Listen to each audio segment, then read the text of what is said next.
对于喜爱意大利性能车款的车迷来说，听到来自德国的改装厂家 Novitec 应该都不陌生。旗下负责兰博基尼的专属改装部门 Novitec Torado， 在2013年成立后，也陆续推出多款让人梦寐以求的作品。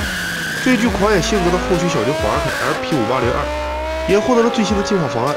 首先是空气动力套件，包含了前箱盖、前向扰流、后视镜外盖、侧裙、车侧进气口、引擎盖及气箱、引擎盖两侧及后方的散热孔、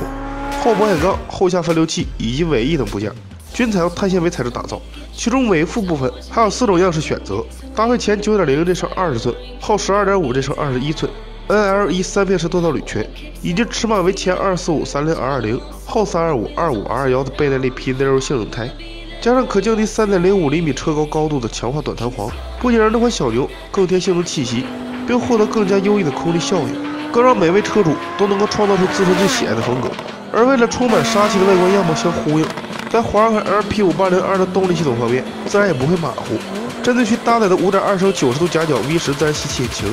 再加装2具机械增压器，同时换装全段不锈钢或者镍铬合金材质，并附可变阀门的强化排气系统，让原有的610匹、560米动力输出一举暴增到830匹最大马力的程度。其强大性能实力自然不用分说，且 Novitec 还强调其排气声浪不同于先前的版本，有着更加悦耳的演出，相信让所有车迷都心痒难耐。